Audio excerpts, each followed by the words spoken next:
आज हम political science का ऑब्जेक्टिव की दूसरी क्लास देखते हैं। इससे पहले हम लोग पहली क्लास पढ़ चुके हैं और आज दूसरी क्लास देखते हैं। करा कि इनमें कौन सा तत्व लोकतंत्र की स्थापना में बाधक है।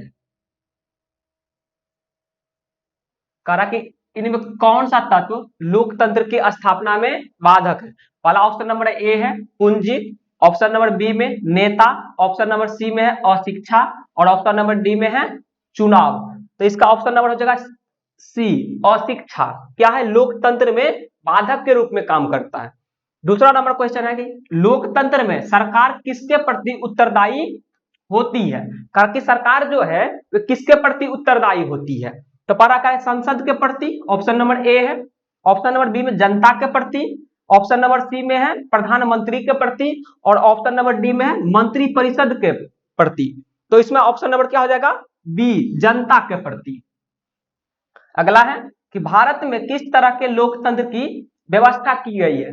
तो भारत में कहा कि लोकतंत्र की व्यवस्था किस तरह की गई है। तो लोकतंत्र दो प्रकार के होते हैं, एक होता है प्रत्यक्ष लोकतंत्र और एक होता है अप्रत्यक्ष लोकतंत्र। तो भारत में जो लोकतंत्र की व्यवस्था है वे अप्रत्यक्ष है, ऑप्शन नंबर बी, क्योंकि प्रत्यक्ष नहीं है। प्रत्यक्ष होता है जहां पर छोटे छोटे राज्य रहते हैं वहां पर प्रत्यक्ष लोकतंत्र होते हैं, लेकिन भारत में क्या है, जनसंख्या बहुत बड़ी है, विशाल है, इसलिए भारत में क्या है, अप्रत्यक्ष लोकतंत्र की स्थापना किया गया है।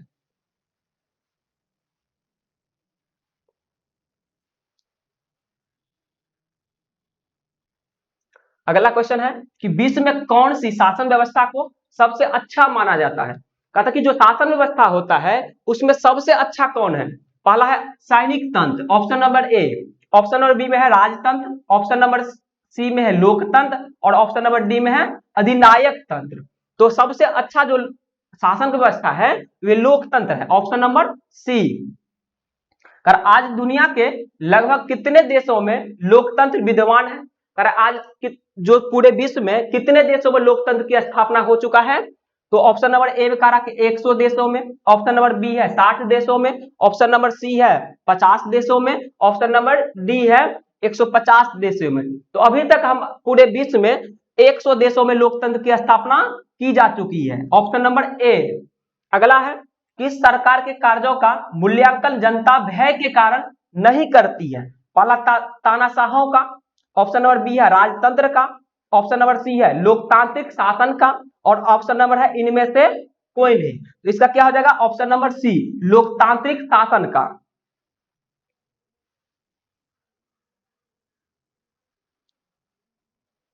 अगला है किस सरकार में चुनाव नियमित रूप से होते हैं। कहा कि कौन सा ऐसा सरकार है जिसमें बराबर समय पर इसको चुनाव होता है। तो इसमें क्या था कि पहला है लोकतंत्र, दूसरा है कि राजतंत्र, तीसरा है सैनिक शासन और अगला है चौथा नंबर में गैर लोकतांत्रिक तंत्र। तो पहला इसमें क्या हो जाएगा, ऑप्शन नंबर ए, लोकतंत्र। अगला है किस सरकार में फैसला लेने में विलंब होता है। पहला के लोकतांत्रिक शासन में, दूसरा गैर लोकतांत्रिक में, तीसरा है शासनशाही और चौथा इनमें से कोई नहीं। तो कह रहा कि इसमें फैसला लेने में विलंब होता है, तो कह रहा कि इनमें से कौन सा हो जाएगा, इनमें से कोई नहीं, ऑप्शन नंबर डी। अगला है कि दक्षिण अफ्रीका और ब्राजील में समाज के सबसे निचले पायदान पर रहने वाला 20% लोग आय के कितने प्रतिशत हिस्से पर अपना जीवन यापन करते हैं। तो इसका हो जाएगा ऑप्शन नंबर पहला है 13%, अगला है कि ऑप्शन नंबर बी में 3%, ऑप्शन नंबर सी में है 33% और ऑप्शन नंबर डी में है 23%। तो इसका क्या हो जाएगा, ऑप्शन नंबर बी, 3%।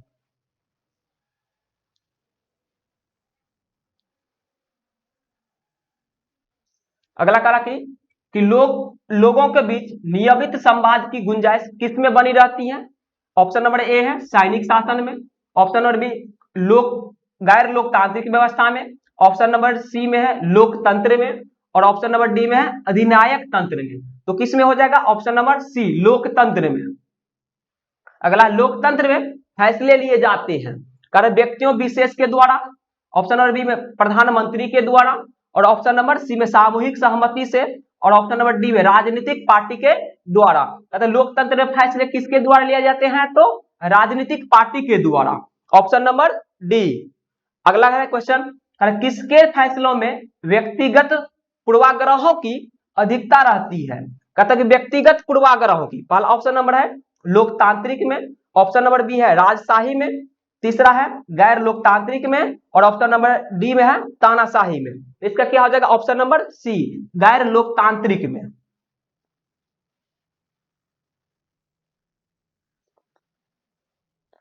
अगला है इनमें कौन सी एक बात लोकतांत्रिक व्यवस्था के अनुरूप नहीं है। कारण पहला ऑप्शन कानून के समक्ष समानता, दूसरा है ऑप्शन नंबर स्वतंत्र एवं निष्पक्ष चुनाव, तीसरा है उत्तरदायी शासन व्यवस्था, और ऑप्शन नंबर डी है बहुसंख्यकों का शासन। कारण इसमें से व्यवस्था अनुरूप नहीं है, नहीं पूछ रहा है। ऑप्शन नंबर क्या हो जाएगा डी, बहुसंख्यकों का शासन। अगला है कि निम्नांकित में कौन सा गुण लोकतंत्र से मेल नहीं खाता है। इसमें भी कहा कि जो लोकतंत्र का क्या गुण नहीं है, ये पूछ रहा हमसे। पहला कि बहुसंख्यकों का शासन, ऑप्शन नंबर ए। अगला है कि विविधताओं में सामंजस्य की क्षमता, ऑप्शन नंबर सी में समानता का पोषक। अब कहा कि डी में व्यक्ति की गरिमा वृद्धि में सहायक। तो इसमें क्या हो जाएगा कि मेल नहीं खाता है तो व्यक्ति की गरिमा की वृद्धि में सहायक, ऑप्शन नंबर डी। कहता है लोकतंत्र क्या है, कहता है एक नैतिक दल है, ऑप्शन नंबर बी में एक राजनीतिक व्यवस्था है, और एक सामाजिक व्यवस्था, और डी में है एक सांस्कृतिक कार्यक्रम है। तो लोकतंत्र क्या है, एक राजनीतिक व्यवस्था, ऑप्शन नंबर बी।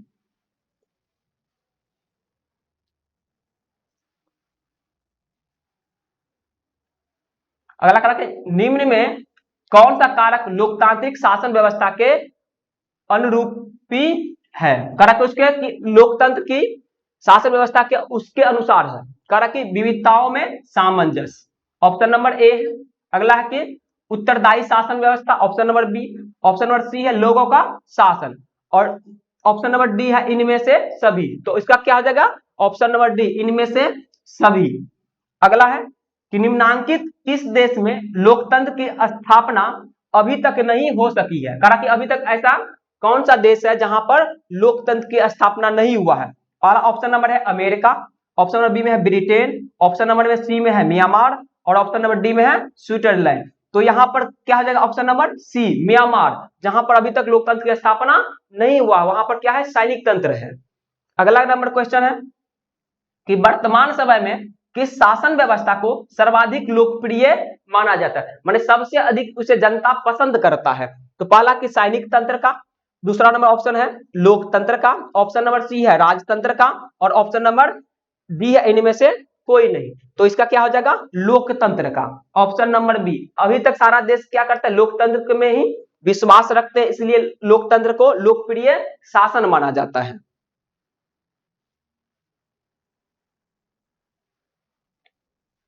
अगला है निम्नांकित में कौन सा कथन लोकतांत्रिक शासन पद्धति के संदर्भ में सही नहीं है।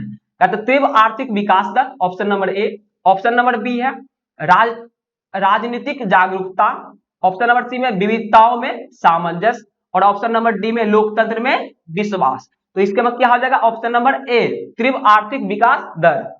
अगला क्वेश्चन है कि निम्नांकित कथनों में लोकतंत्र के मूल्यांकन के लिहाज से कौन सा कारक लोकतांत्रिक व्यवस्था के अनुरूप नहीं है। कारण इसमें से अनुरूप उसके अनुसार नहीं है। पहला कानून के समक्ष समानता, बहुसंख्यक की तानाशाही, और व्यक्ति की गरिमा, स्वतंत्र एवं निष्पक्ष चुनाव। कारण इसमें तो क्या हो जाएगा ऑप्शन नंबर बी बहुसंख्यकों की तानाशाही। अगला कि निम्नांकित में कौन सा कारक लोकतंत्र की उपलब्धियों के मार्ग में बाधक है। पहला निर्वाचन आयोग, दूसरा है संविधान, ऑप्शन नंबर सी में आर्थिक असमानता, और ऑप्शन नंबर डी इनमें से कोई नहीं। तो इसका क्या हो जाएगा आर्थिक असमानता, ऑप्शन नंबर सी।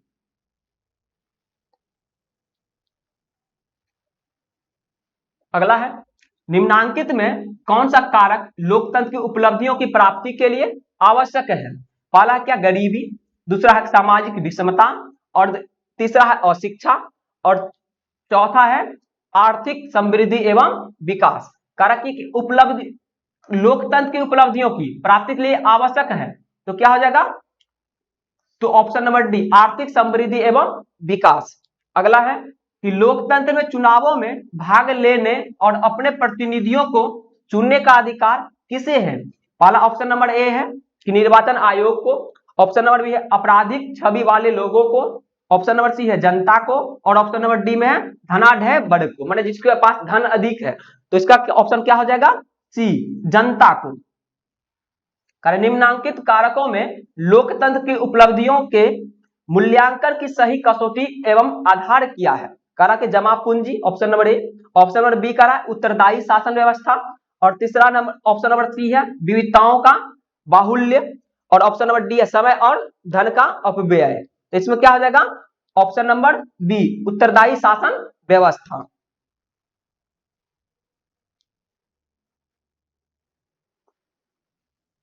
अगला है कि लोकतंत्र के मूल्यांकन के लिहाज से इनमें से कौन एक चीज लोकतांत्रिक व्यय व्यवस्थाओं के अनुरूप नहीं है? स्वतंत्र और निष्पक्ष कानून, option number A. Option number B है कानून के समक्ष समानता, ऑप्शन नंबर सी बहुसंख्यकों का शासन, और क्या कहते हैं ऑप्शन नंबर डी व्यक्ति की गरिमा। इसमें कहा कि लोकतांत्रिक व्यय संस्थाओं के अनुरूप नहीं है, तो क्या हो जाएगा? ऑप्शन नंबर सी बहुसंख्यकों का शासन।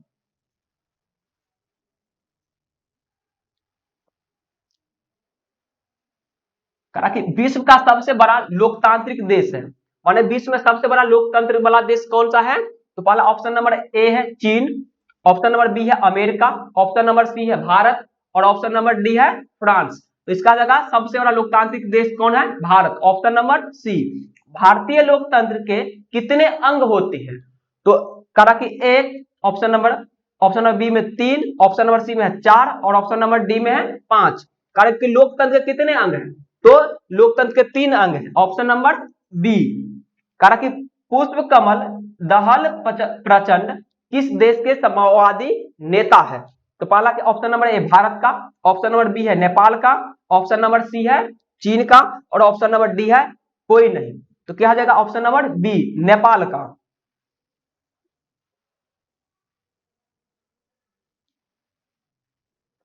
अगला है किस देश के राष्ट्रवादी नेता आंग सान सूकी को 15 वर्षों से नजरबंद कर रखा गया? कहा कि पहला है कि घाना को, ऑप्शन नंबर ए। दूसरा है बी में option number Myanmar, option number C है तिब्बत, और ऑप्शन नंबर डी है मैक्सिको। तो ये आंग सान सूकी कहां के नेता थे? तो म्यांमार के, ऑप्शन नंबर बी। कहा कि 14वीं लोकसभा में महिलाओं की भागीदारी रही। पूछ रहा कि 14वीं लोकसभा का जो चुनाव हुआ था उसमें महिलाओं की भागीदारी कितनी थी? तो ऑप्शन नंबर ए दे रहा 6.51%, ऑप्शन नंबर बी है 15%, ऑप्शन नंबर सी है 11%, और ऑप्शन नंबर डी है 10%। तो इसमें हो जाएगा ऑप्शन नंबर ए 6.51%। 15वीं लोकसभा में महिलाओं की संख्या थी, option number A 15, option number B 59, option number C है 50, और ऑप्शन नंबर डी है 10। तो उसमें कहा कि 15वीं लोकसभा का चुनाव में महिलाओं की संख्या कितनी थी? तो 59, ऑप्शन नंबर बी।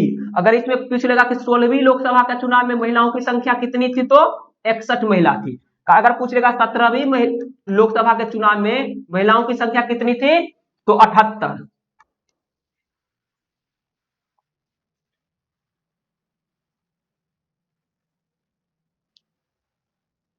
अगला करा कि निम्नांकित किस देश के समक्ष लोकतंत्र को माओवादियों की चुनौतियों का सामना करना पड़ रहा है? तो पहला ऑप्शन नंबर ए है बांग्लादेश, ऑप्शन नंबर बी है पोलैंड, ऑप्शन नंबर सी है नेपाल, और ऑप्शन नंबर डी है मोरक्को। तो कहां पर सबसे अधिक माओवादियों का सामना करना पड़ता है? तो नेपाल में, ऑप्शन नंबर सी। कहा कि किस देश के संविधान निर्माताओं में से एक अलेक्जेंडर हैमिल्टन ने कहा था कि कार्यपालिका में ऊर्जा होनी चाहिए तो विधायिका में दूरदर्शिता, जबकि न्यायपालिका में सत्य के प्रति निष्ठा और संयम। कहा कि इसमें से कौन का कहा था? पहला कि इंग्लैंड के व्यक्ति थे, दूसरा था फ्रांस के, और ऑप्शन नंबर सी में है अमेरिका का, और ऑप्शन नंबर डी में है सोवियत रूस के। तो ये कहां के व्यक्ति थे? तो अमेरिका के, ऑप्शन नंबर सी।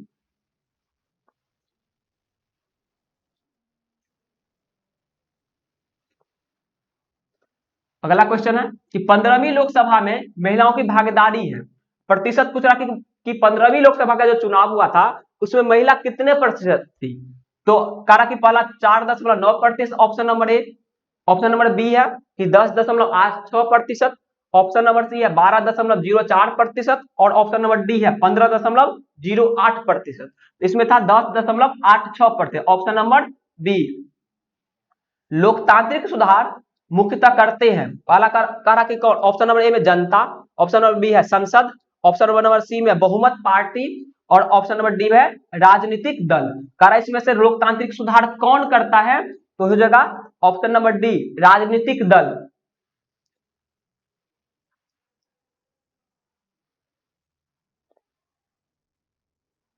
कला है कि दुनिया के कितने हिस्सों में अभी भी लोकतांत्रिक शासन व्यवस्था नहीं है। करा कि दुनिया के अभी कितने देश में लोकतंत्र की स्थापना नहीं किया जा चुका है। करा कि ऑप्शन नंबर ए है आधे हिस्से में, ऑप्शन नंबर बी में 1/4 में, ऑप्शन नंबर सी है 2/3 में और ऑप्शन नंबर डी है 1/3 में। तो क्या हो जाएगा, 1/4 ऐसे देश है जहां पर अभी भी लोकतांत्रिक शासन की व्यवस्था नहीं किया जा चुका है, ऑप्शन नंबर बी। 15वीं लोकसभा चुनाव से पूर्व लोकतंत्र में महिलाओं की भागीदारी थी। कारण कि 15वीं लोकसभा का जो चुनाव हुआ था उससे पहले लोकतंत्र में महिलाओं की भागीदारी कितना प्रतिशत थी, तो ऑप्शन नंबर ए कहा कि 10%, ऑप्शन नंबर बी है 15%, ऑप्शन नंबर सी है 33% और ऑप्शन नंबर डी है 50%। तो क्या हो जाएगा इसका ऑप्शन नंबर ए 10%।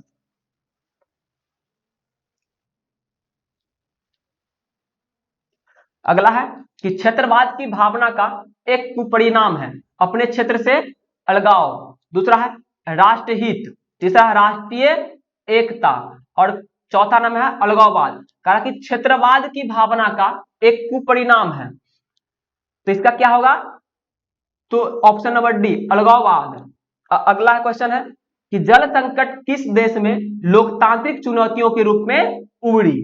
कहा कि option number A Myanmar, option number B है अफगानिस्तान, ऑप्शन नंबर सी है घाना और ऑप्शन नंबर डी है बोलीविया में। कहा कि जल संकट किस देश में लोकतांत्रिक चुनौतियां हो गई थी, कौन सा ऐसा देश है, तो ऑप्शन नंबर हो जाएगा डी बोलीविया में।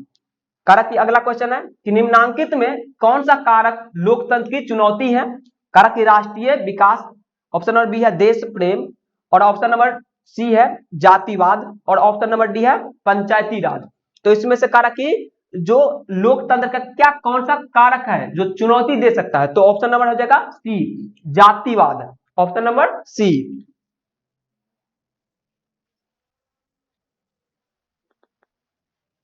अगला है कि निम्नांकित में कौन सा कारक लोकतंत्र की चुनौती नहीं है। पहला आतंकवाद, क्षेत्रवाद और ऑप्शन नंबर डी है परिवार। ये क्वेश्चन अधूरा है, इसमें ऑप्शन सी नहीं दिया हुआ है। अगला क्वेश्चन है कि भारतीय लोकतंत्र की कमजोरियों को दूर करने का सबसे अच्छा उपाय क्या है। करके भारत में जो लोकतंत्र है उसमें जो कमजोरियां तो दूर कैसे किया जा सकता है। पहला कि गरीबों को हटाना, ऑप्शन नंबर ए, दूसरा है सुधारात्मक कानून का निर्माण करना, option number B, option number C है बूथ कब्जा करना, ऑप्शन नंबर डी है सूचना तंत्र पर नियंत्रण करना। तो इसमें क्या आ जाएगा ऑप्शन नंबर बी सुधारात्मक कानूनों का निर्माण कर। अगला है कि लोकतंत्र के मार्ग में सबसे बड़ी बाधा है। कारण कि लोकतंत्र में सबसे बड़ी बाधा क्या है, पहला ऑप्शन नंबर ए है आर्थिक समानता, दूसरा है कि राजनीतिक जागरूकता, सी में है लोकतंत्र की आस्था और चौथा है जातिवाद एवं क्षेत्रवाद। तो क्या हो जाएगा इसमें ऑप्शन नंबर डी जातिवाद एवं क्षेत्रवाद।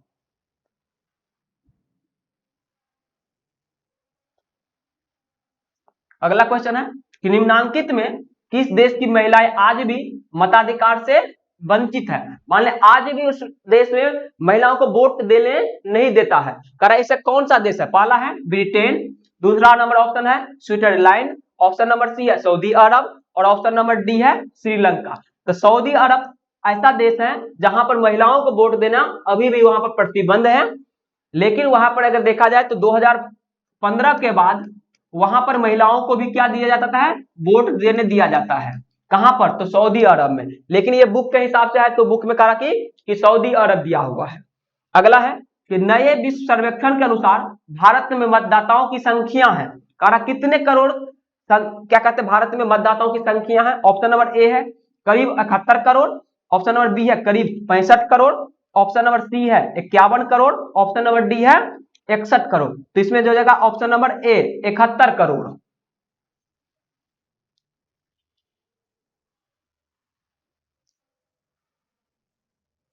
अगला है कि क्षेत्रवाद की भावना का परिणाम होता है राष्ट्रीयता का एकता, ऑप्शन नंबर ए है। ऑप्शन नंबर बी है अपने क्षेत्र के प्रति विशेष अभिरुचि, ऑप्शन नंबर सी है अलगाववाद, और कहता ऑप्शन नंबर डी है विधि का शासन। तो क्या हो जाएगा इसका, कहा कि क्षेत्रवाद की भावना का दुष्परिणाम होता है, यहां पर है दुष्परिणाम, तो क्या हो जाएगा ऑप्शन नंबर सी अलगाववाद। अगला है कि लोकतंत्र जनता द्वारा जनता के लिए शासन है यह कहता कि यह कथन किसका है, पहला ऑप्शन नंबर है जॉर्ज वाशिंगटन का, ऑप्शन नंबर बी है अब्राहम लिंकन का, और ऑप्शन नंबर सी है अरस्तु का, और ऑप्शन नंबर डी है लॉर्ड ब्राइस का। तो कह रहा कि जो परिभाषा दिया था कौन दिया था, तो ऑप्शन दिया था Abraham Lincoln, option number B.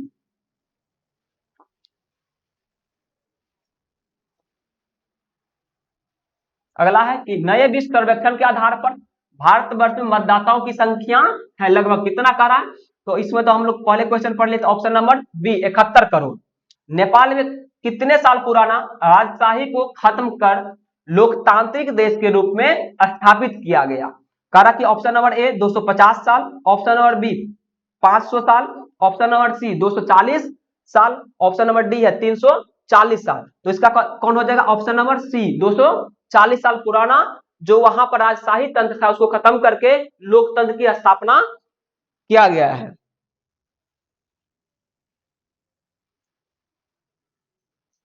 अगला है कि 15वीं लोकसभा के गठन में संयुक्त प्रतिगतिशील गठबंधन सपरंग ने सरकार बनाने के लिए निम्नांकित में से किस दल को शामिल किया गया था। तो कौन क्या होगा, Janata Dal United, option number सी। कहा कि प्रत्यक्ष लोकतंत्र स्थापित करने वाले देश स्विट्जरलैंड में महिलाओं को मताधिकार मिला। कहा कि जो प्रत्यक्ष लोकतंत्र है स्विट्जरलैंड में, उसमें कहा कि कब वहां पर महिलाओं को वोट देने का अधिकार दिया गया। तो ऑप्शन नंबर ए है 1965 में, ऑप्शन नंबर बी है 1961 में, ऑप्शन नंबर सी है 1971 में, और ऑप्शन नंबर डी है 1981 में। इसका क्या हो जाएगा ऑप्शन नंबर सी 1971 में।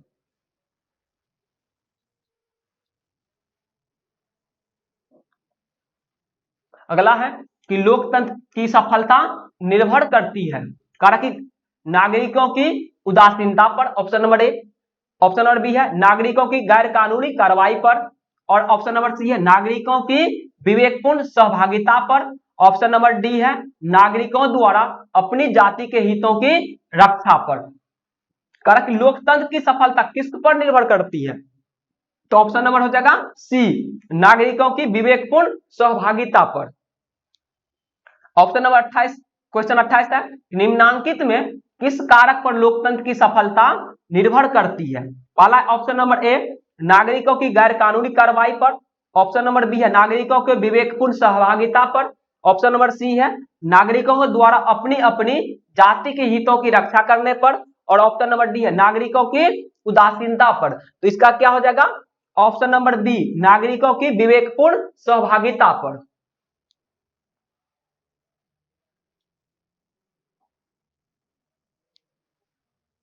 अगला है कि निम्नांकित में कौन सी चुनौतियों का लोकतांत्रिक शासन व्यवस्था को सामना करना पड़ता है। ऑप्शन नंबर ए है मौलिक आधार बनाने की चुनौती, अगला है ऑप्शन नंबर बी मौलिक अधिकारों के विस्तार की चुनौती, ऑप्शन नंबर सी है मौलिक अधिकारों को सशक्त बनाने की चुनौती, और ऑप्शन है डी इनमें से सभी। तो इसका हो जाएगा ऑप्शन नंबर डी इनमें से सभी का। कहा कि दक्षिण अफ्रीका में लोकतंत्र की कौन सी चुनौतियां मुंह बाए खड़ी है। कहा कि पहला है व्यक्ति मताधिकार की मांग, दूसरा है चुनाव की मांग, ऑप्शन नंबर सी है गोरे लोगों को दी गई रियासतें वापस लेने की मांग, और ऑप्शन नंबर डी है लोकतंत्र की मांग। तो यहां पर हो जाएगा ऑप्शन नंबर सी गोरे लोगों को दी गई रियासतें वापस लेने की मांग।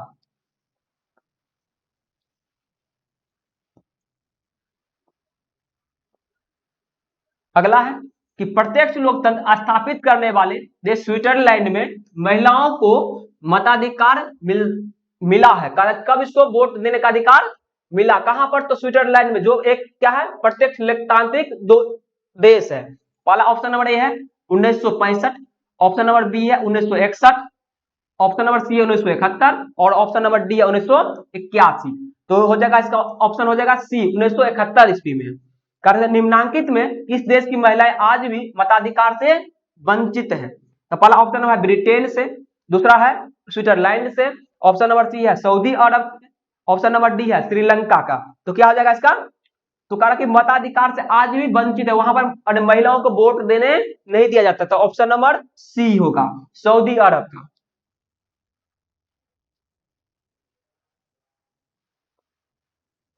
अगला कि निम्नांकित में कौन सा कारक लोकतंत्र की चुनौती नहीं है? पहला ऑप्शन नंबर ए आतंकवाद, ऑप्शन नंबर बी है क्षेत्रवाद, ऑप्शन नंबर है सी में देश प्रेम और ऑप्शन नंबर डी है परिवारवाद। कहा कि लोकतंत्र की चुनौती नहीं है, तो ऑप्शन नंबर क्या हो जाएगा? सी देश प्रेम। अगला कि 15वीं लोकसभा के गठन में संयुक्त प्रतिगतिशील गठबंधन सप्रसंग ने सरकार बनाने के लिए निम्नांकित में से किस दल को शामिल किया गया? तो हो जाएगा option number D Trinamool Congress.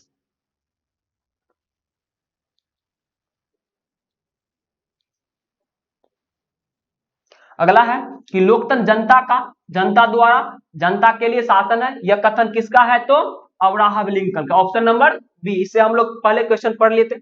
कहा कि निम्नांकित में कौन सी चुनौतियों का लोकतांत्रिक शासन व्यवस्था को सामना करना पड़ता है? तो पहला कि मौलिक आधार बनाने की चुनौती, दूसरा है मौलिक अधिकारों को विस्तार की चुनौती, और कहा था कि मौलिक अधिकारों को सशक्त बनाने की चुनौती, और ऑप्शन नंबर डी इनमें सभी का। तो इसमें कहा जाएगा ऑप्शन नंबर डी इनमें सभी।